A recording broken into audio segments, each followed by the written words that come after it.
Welcome, critters. I'm Claire Jones, your devoted host of the Sacred Reading CR podcast, where we discuss and examine Critical Role episodes, plot lines, characters, players, everything in between through the lens of sacred reading practices. So this particular episode is about Campaign 1, Episode 15, Part 1. And joining me today is Alyssa again. Woohoo! Woo! Always happy to be back. Yeah. So the icebreaker question for today, which I don't even have an answer for yet myself, is if you could eat only one dessert for the rest of your life, what would it be? One dessert for the rest of my life. Apple pie. Wow, that's a classic. I really love apple pie, and depending on what apples you put in it, it can taste drastically different. So I feel like I could live with it for the rest of my life. Right, so you get variety, but with one dish. That's smart. Okay, Yeah. I see how you're thinking here. For me, the first thing that comes to mind is actually tiramisu. Okay. Just because it has like the coffee in it, and it's like creamy, but also like soft and Yeah, and it's another classic. Yeah, but I'm also allergic to dairy, so I haven't had it in like years and years. So if I could have a vegan version of tiramisu, or maybe a dairy version that just didn't kill me. Either or, That would be great. Yeah, I don't remember the last time I had tiramisu, but that's because I don't deal with coffee well. So I'll just ignore the other main part of that dish. Yeah. I mean, the only other dessert that comes to mind for me is that my step grandmother back in the day made this killer chocolate cream pie. And she didn't put it in a regular pie dish, she put it in a loaf dish. So it was like a chocolate cream loaf. And it had like the curled shaved chocolate on top of it, and it had like layers of like cake built. Oh, so she went all out. Yeah, like Nice. It was one of those dishes where like you could only eat a slice at a time. Like it's not something that you can eat a lot of because it was so rich, but it was so worth it. Yeah. Also a good choice. Yeah. Apparently my theme is cream dishes. All right. Well, please join us as we embark on this exciting adventure in story analysis and self-reflection in order to deepen our understanding of ourselves and the world around us. And as always, we love hearing your own insights and stories as well. So comment, like, subscribe, reach out. And ready? All right, let's dive in.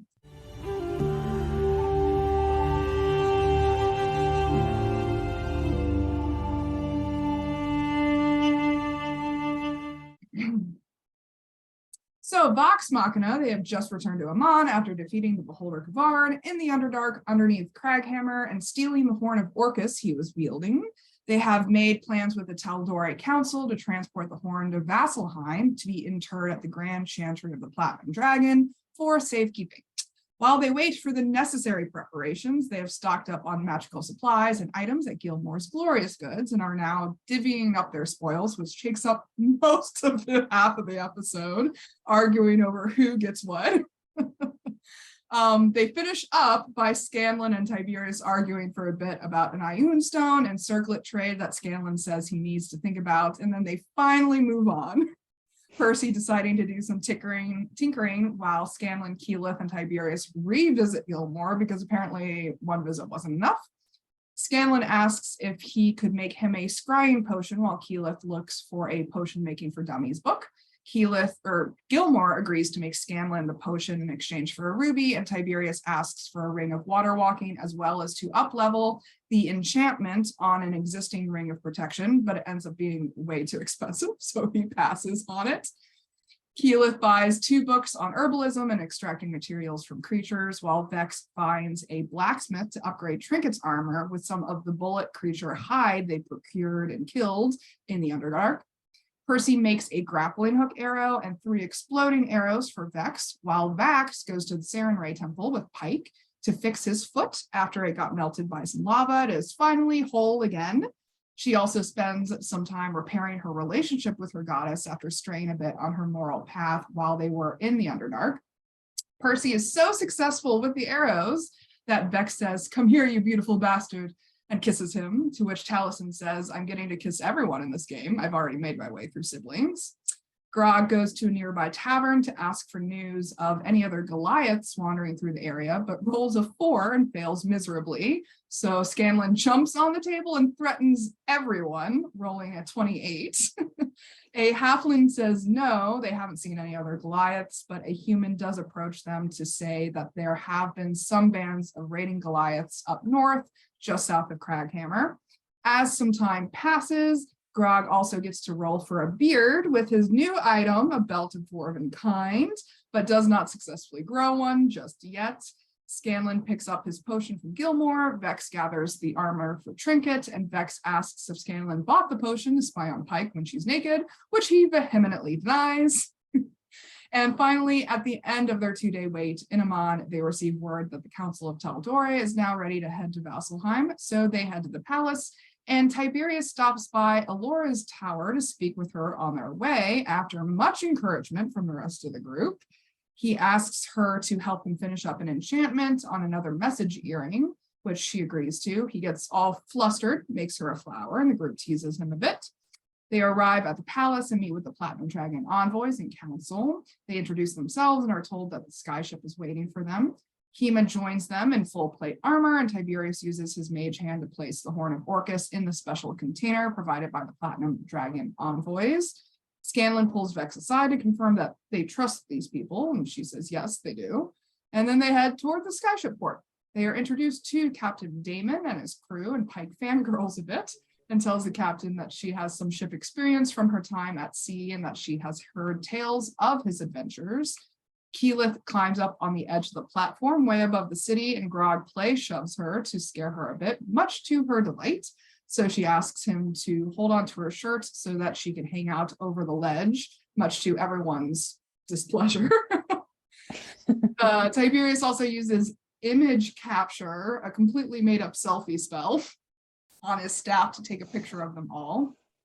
Scanlan asks the captain if he's married or has a significant other, which really confuses the captain. They use a crane to get Trinket onto the ship, and then they all take off for Vasselheim. They accompany the special container with the horn down to the holds below deck, and then they all gather up top to watch the city as it fades into the distance. And that's where they break from the episode. So, what do we think of this first half? A lot of it just felt like a cozy home game to me. You know, all the logistics that I'm sure they handle off screen a lot of the time. Yeah. Like who's best suited to what, and you know, how can we distribute things? So it was kind of a fun little early campaign thing that they've definitely whittled down as they've grown. Yeah. But was very familiar. Like my group spent half of our session last time redistributing magic items because the things that we thought were going to be useful were not useful for the people who had them, and we all were rearranging things, and it felt homey and cozy, and I liked it. It was fun.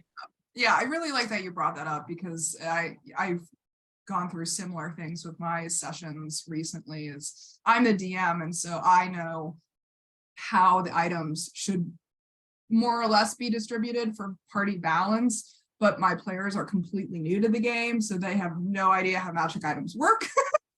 Yeah. And so like they had this whole conversation about a cloak of protection that I was giving them, and they were like, but we're fairies and we have wings, can we even wear cloaks?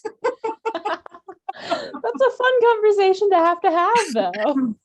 Yeah, and so like, and that just went on for like way longer than it should have, arguing whether they could wear cloaks and whether the cloak was like too big for them to wear. It was pretty cute.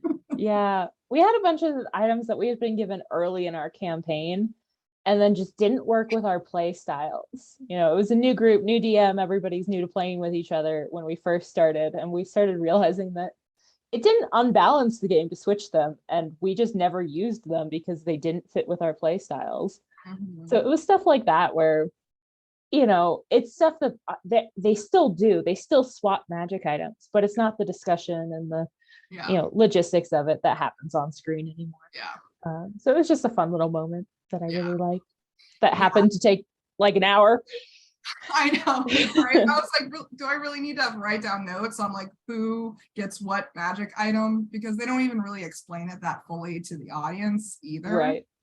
So there's a lot of things that we don't know that are going on in the background. But I like that you started this with like when we're talking about themes for this episode, because one thing that I really noticed was like individualism versus the team-centric approach that we see in normal episodes. Because when they're out there adventuring, when they're out there fighting, when they're out there doing stuff, they have a lot more team-centric point of view because they kind of have to. They're coordinating themselves, they're, deciding what to do as a group. Whereas you let them basically run free in Amman and they can all go do their own thing. Yeah. So it's a lot more individualistic when we have these shopping type of episodes. Right. It is, but I also, something that I wanted to bring up is they spend a lot of their individual time on acts of service for other people in the group. So it's individual, but it's still very focused on everybody else. Percy makes stuff for Vex, and Vex is dealing with Trinket's armor, and Pike is healing Vax, and everybody's still very connected, and they're doing their own thing, but they're doing it for each other. And it's kind of this, beautiful acts of service love language that they have as a group, and it's adorable. Yeah, and I mean, acts of service is my love language, so I absolutely love the dynamic that they have going on. Like even the whole Scanlan and Grog interaction in the bar, or like Scanlan, Right? Yeah, I'm gonna step up for my bro. Like, come on, and like I really do enjoy that, and it's almost like they're prioritizing their individual needs, but with group acts of service to support that. Because I also noticed, like at the end of them divvying up the magical items, like they made sure that everyone got one. Yeah. So they were very conscious of that fact of being like, we want things to have a feeling of equality to it so that everyone does walk away from this feeling better.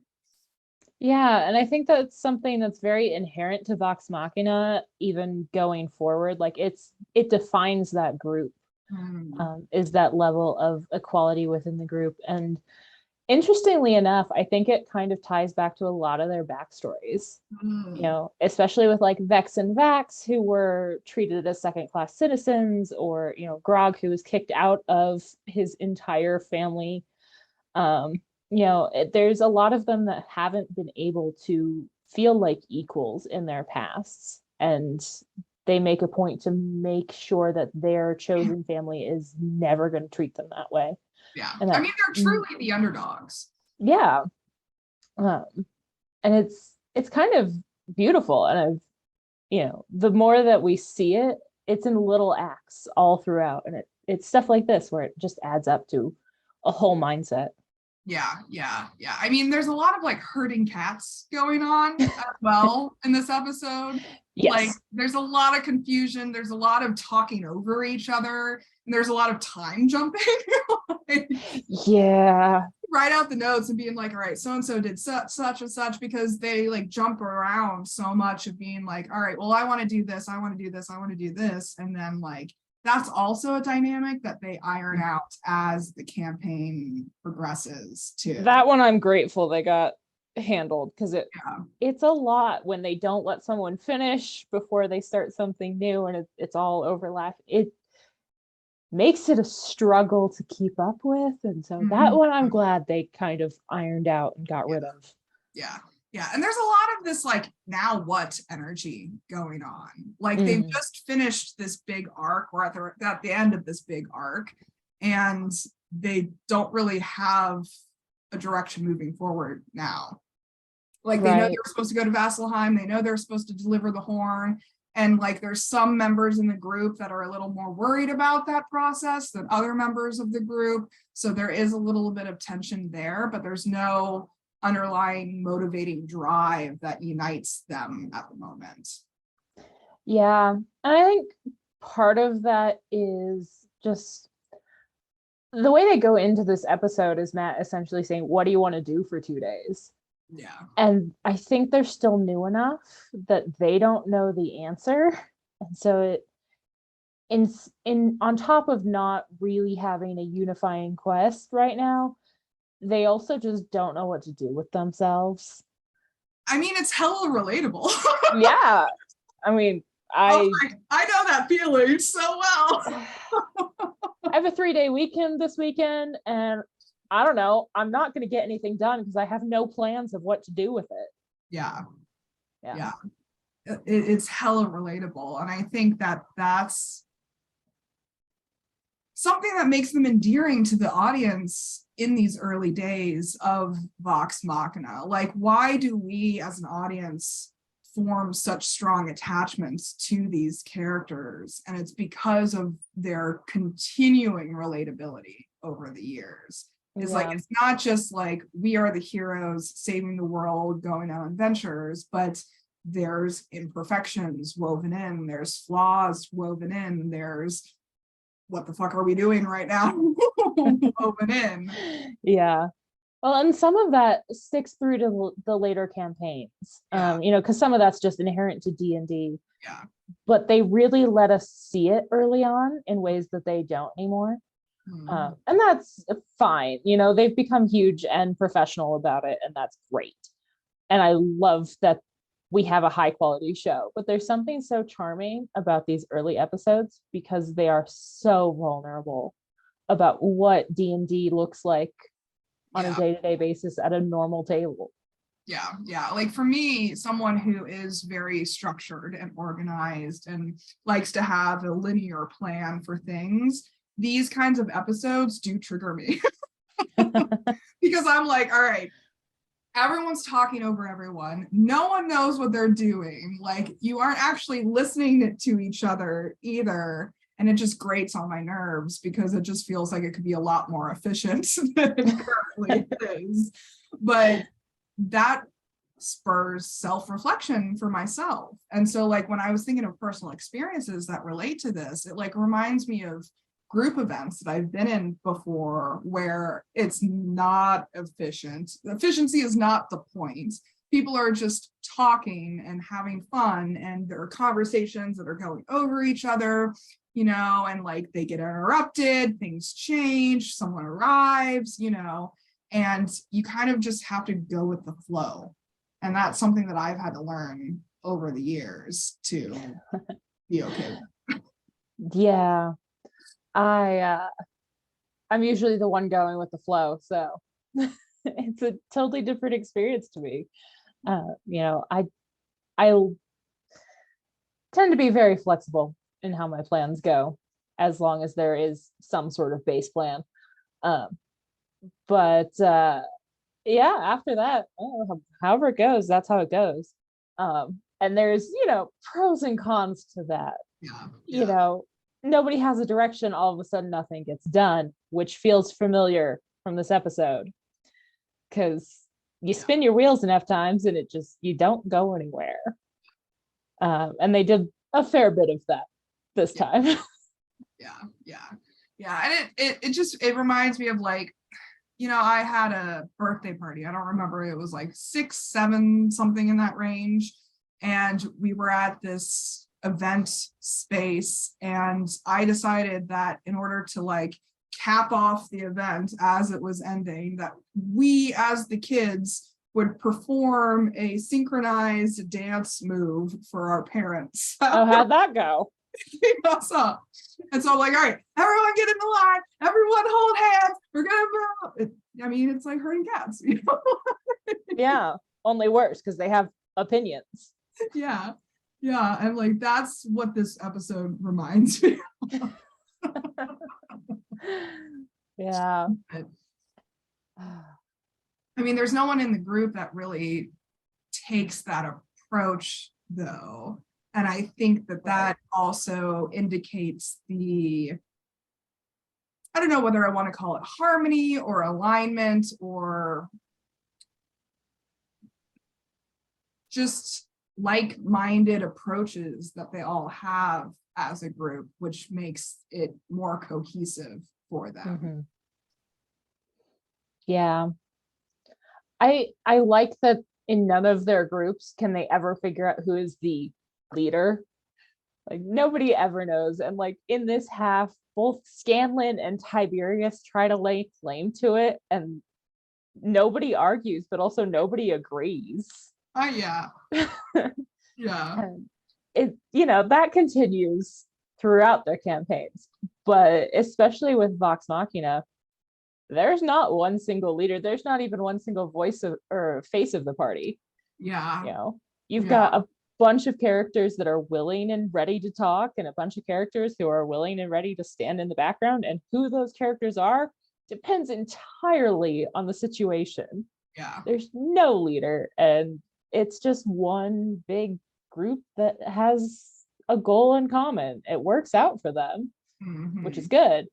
But yeah, it's interesting.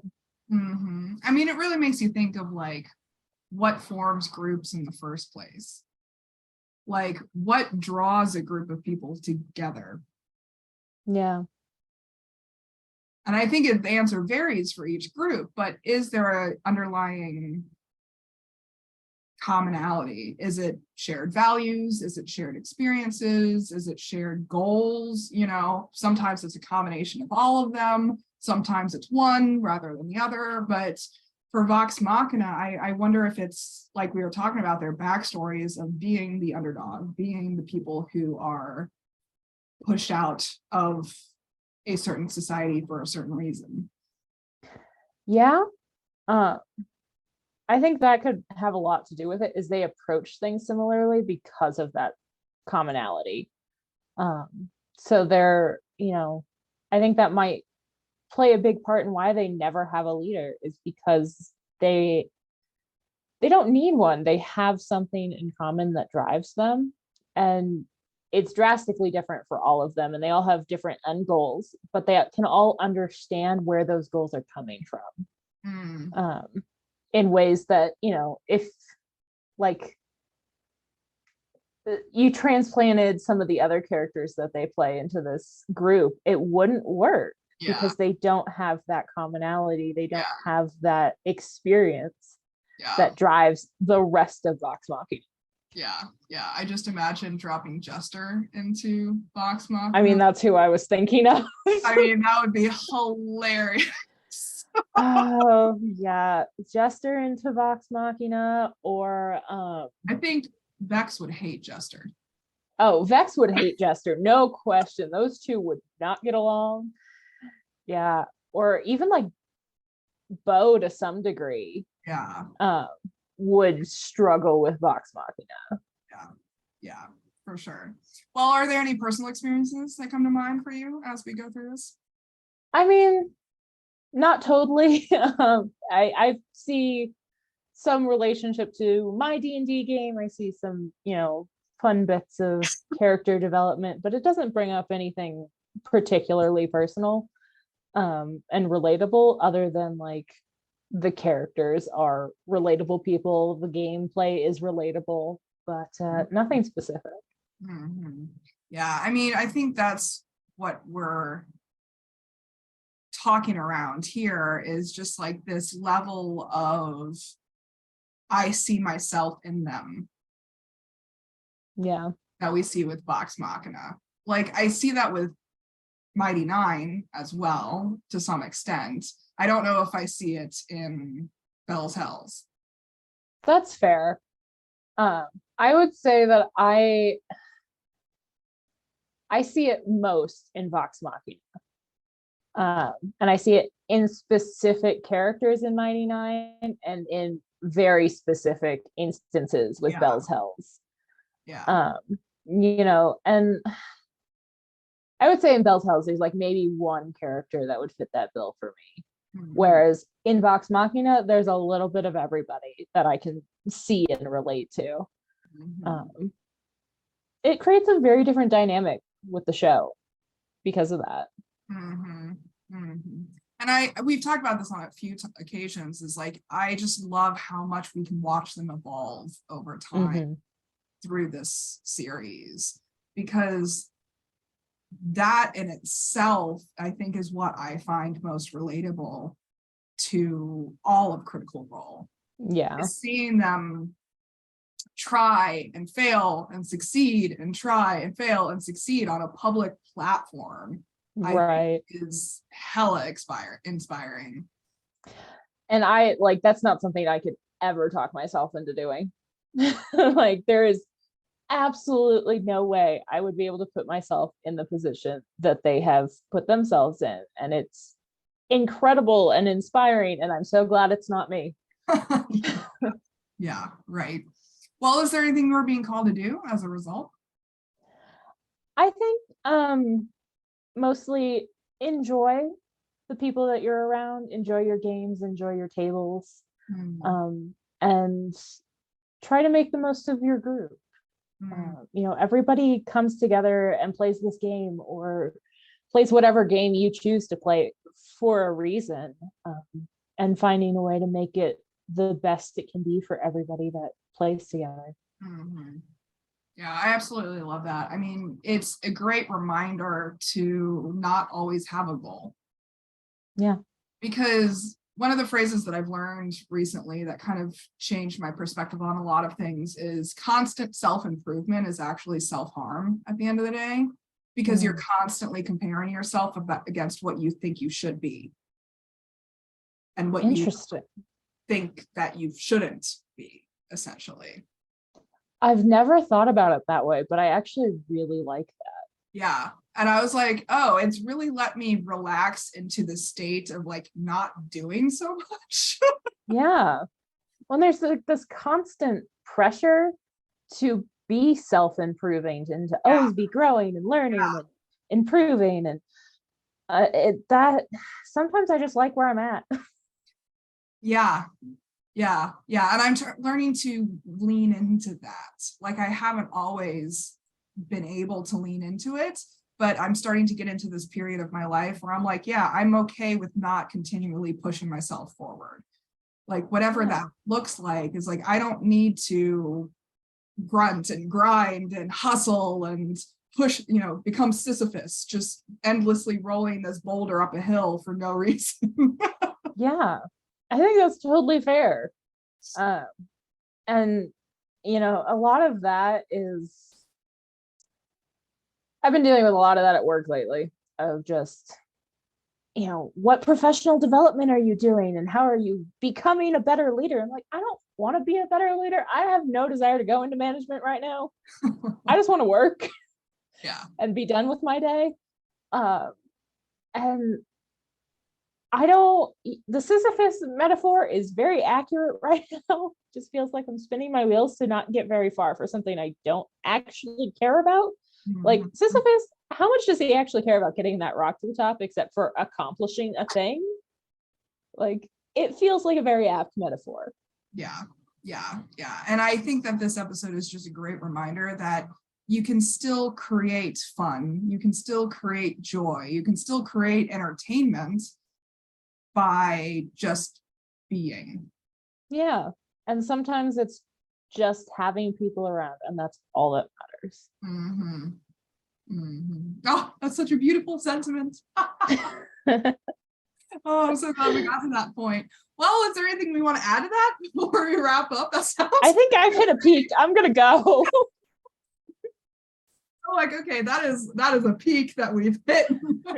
I don't know if we can go any higher than that right now. Oh, I'm gonna check that off my list for today, and I'm done. Yeah. All right. Well, let's cut it off there, because I think a lot of us just need to absorb that sentiment and learn to lean into it, myself included. So yeah, I like it. All right, so this is powerful stuff that we're talking about per usual here. And audience, we definitely encourage you to share your own insights and thoughts and feelings with us as well. We'd love to know how Critical Role has impacted you in your own lives. And special thanks to Alyssa again for joining me on this episode. It's been an absolute pleasure. Oh, anytime. I love being here. Yeah, so next time we'll be discussing Campaign 1, Episode 15, Part 2, and Alyssa will be back. So I'm always looking for more co-hosts and guests. If you're interested in coming on the series, just hit me up and I'll send you the sign up link. In the meantime, please comment, like, subscribe, follow us on Tumblr at Sacred Reading CR. And until next time, may all beings be peaceful, may all beings be free, and always, always, always remember to love each other. Take care, guys. See you later.